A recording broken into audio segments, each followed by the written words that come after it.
Olá pessoal, bom dia a todos. Espero que vocês estejam bem. Eu já fiz minha mudança, já me instalei, já estou mais tranquilo. Portanto, fico muito feliz de estar aqui dando início ao nosso segundo módulo da oficina literária. Bom, os módulos da oficina eles estão abordando questões relativas ao momento totalmente atípico que a gente está vivendo agora, e a gente está tentando pensar poemas importantes da língua portuguesa, não necessariamente poemas importantes, mas poemas de autores diversos da língua portuguesa, claro que cada um tem sua importância, que falam desses temas que a gente separou. Então, o primeiro tema foi a casa, a ideia de casa, já que o isolamento social nos fez ter que voltar para o interior da casa, enfim, repensar esse espaço. Acho que todo mundo, de alguma forma, durante a pandemia, ressignificou o espaço da casa, e a gente pôde pensar várias abordagens diferentes dentro da poesia de língua portuguesa para essa ideia de casa. E agora, no segundo módulo, a gente vai se voltar mais propriamente para a questão do vírus, e a gente vai trabalhar, para não ficar uma coisa pesada, a gente precisar trabalhar a ideia de vírus propriamente, a gente vai trabalhar a ideia de contágio, mas podendo expandir o significado dessa palavra para encontrar ressonâncias desses vários significados ao longo da poesia de língua portuguesa. Eu acho contágio uma palavra interessante porque, quer dizer, é um substantivo, né, que produz, do qual derivam dois adjetivos que têm significados opostos ou que ganharam camadas de sentido opostas ao longo do tempo, assim. Que é, por um lado, o adjetivo contagioso, que a gente usa num sentido mais negativo e mais estritamente ligado à ideia da doença, né? Uma coisa que é contagiosa, você quer evitar ser contagiado por ela. E, por outro lado, o adjetivo contagiante, que a gente costuma usar para coisas boas, assim. Ele costuma ter uma conotação positiva. A gente fala alegria contagiante e doença contagiosa, né? E os dois vêm dessa ideia de contágio, porque o contágio tem a ver com essa transmissão, de alguma forma com essa passagem, né, de uma pessoa para outra ou de um lugar para outro. Então a gente vai trabalhar alguns poemas que pensam essas duas, que trabalham, que operam esses dois sentidos da noção de contágio.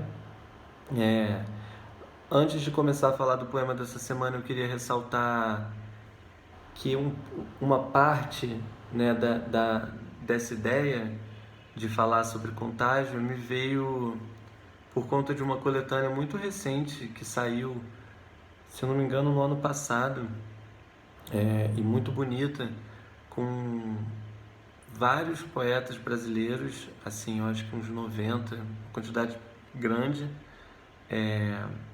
de várias idades.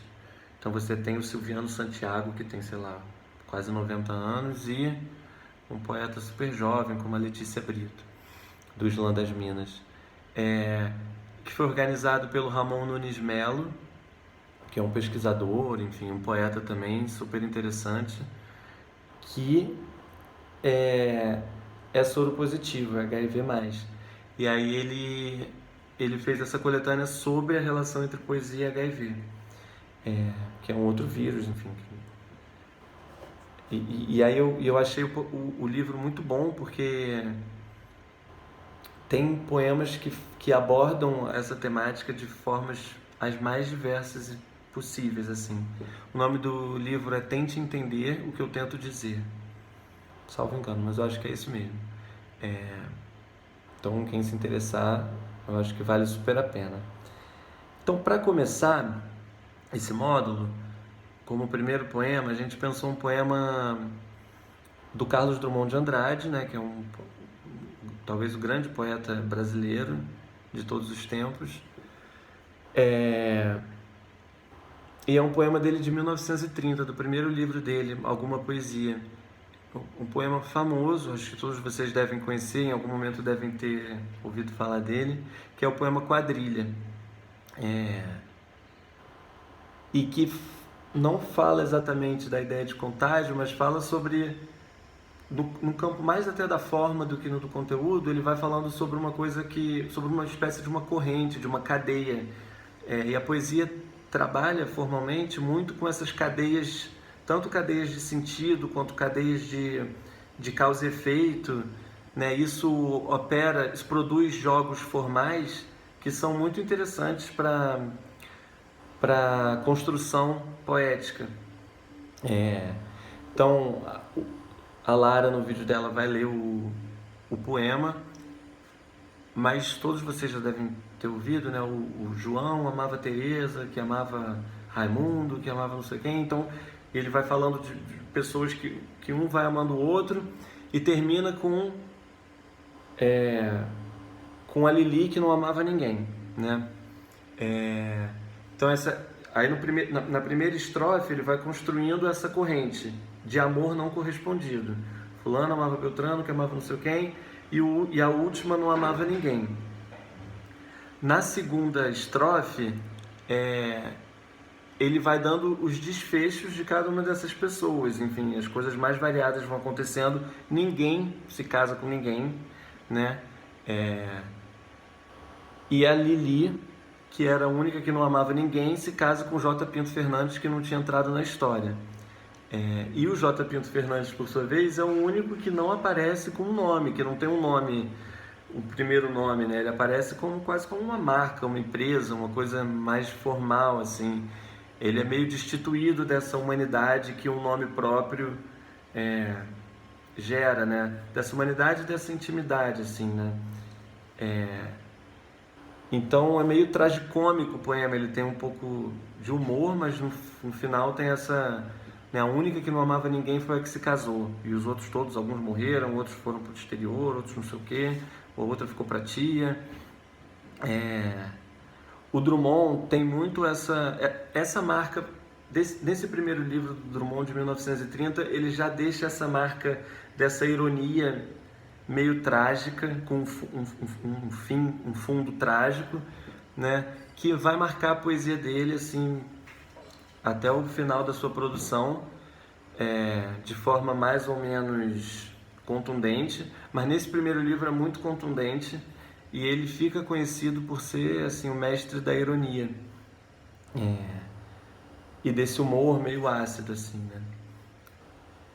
Então a gente pensou nesse poema para começar o módulo, e aí a gente queria, como um exercício, poder pensar na construção do poema. A gente vai pedir que vocês façam um poema que aborde essa ideia de uma cadeia, né, de algo que vai passando para a pessoa da frente e que nunca chega exatamente a se completar.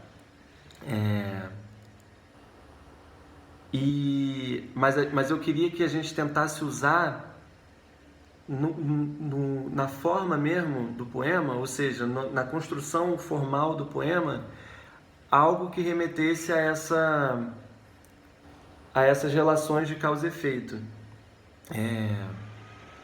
Isso pode ser tanto algo sonoro, como por exemplo, uma cadeia de rimas ou de palavras que são assemelhadas e que vão se repetindo ao longo do poema e gerando uma cadeia sonora, quanto, como foi no caso do Drummond, por exemplo, pela repetição do verbo, né, que ele vai falando, fulano amava fulano, que amava Beltrano, que amava não sei quem, né? E isso, além de gerar um ritmo para o poema, uma cadência, produz, nesse caso específico do poema do Drummond, esse humor.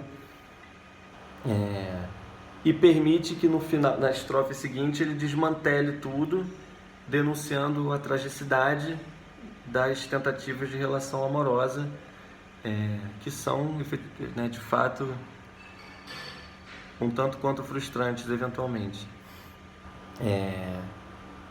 Então, lá no grupo, quando a gente conversar, eu vou botar mais alguns exemplos disso que eu estou chamando de cadeias e de relações de causa e efeito. Vou colocar outros poemas que fazem isso para a gente entender melhor. Mas eu queria deixar isso, assim, pensar nessas repetições ou sonoras ou de sentido, né, que produzem uma cadência para o poema e que de alguma forma falam sobre essa transmissibilidade, sobre essa transmissão, sobre isso que vai passando adiante, assim. Por fim, eu queria só dizer que isso em algum lugar, tem a ver com a própria ideia de verso, porque, enfim, a gente quando vai pensar o poema, né, a gente sabe que o poema é aquilo que é feito em versos. O que difere a poesia da prosa tem algumas coisas, a gente poderia colocar algumas coisas, mas uma delas é a presença do verso. O verso seria, quer dizer, cada verso poderia ter uma autonomia em relação ao poema, ao mesmo tempo em que os versos têm entre si uma relação, né? Então esse encadeamento dos versos um em cima do outro é o que faz a poesia é o que faz o poema ser um poema e não ser um texto em prosa, uma das coisas. E o pulo de um verso para o outro pode se dar de várias maneiras. A gente já falou sobre o enjambement, por exemplo. O enjambement, que é quando o fim do verso não coincide com o fim da frase. Então existe uma quebra da frase entre dois versos. Isso pode produzir outras camadas de sentido para o poema, né? Me vem agora um enjambement que eu acho fabuloso, do próprio Drummond, né? No livro posterior de 45, A Rosa do Povo, onde ele diz 40 anos e nenhum problema. Aí acaba o verso aí. Ou seja, se você para de ler o poema nesse verso, você acha que o cara tem 40 anos e que ele não tem nenhum problema. Aí no verso seguinte, a frase continua. É assim, 40 anos e nenhum problema, aí embaixo, resolvido, sequer colocado.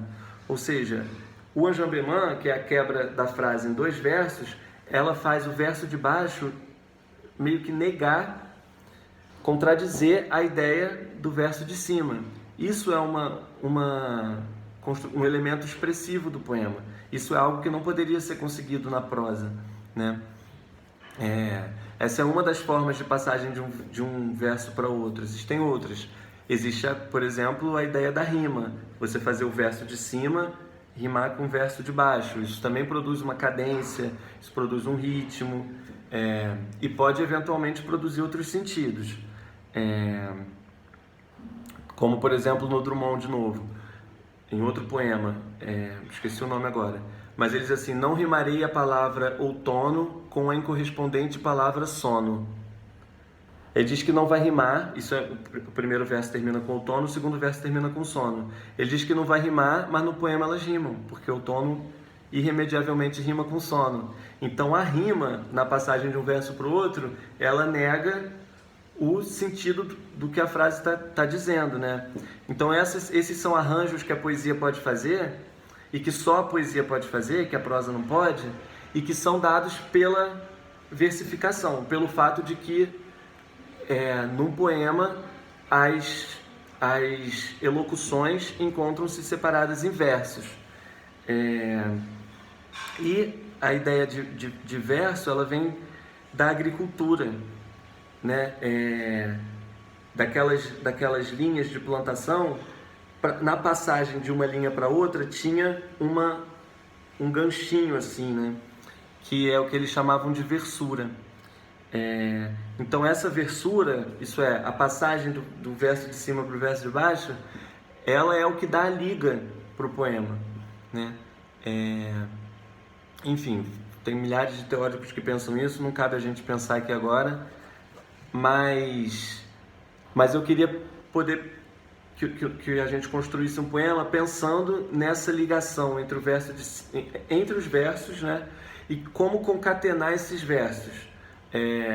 Como fazer esses versos seguirem uma cadeia, um encadeamento. Isso é fundamental para pensar a poesia.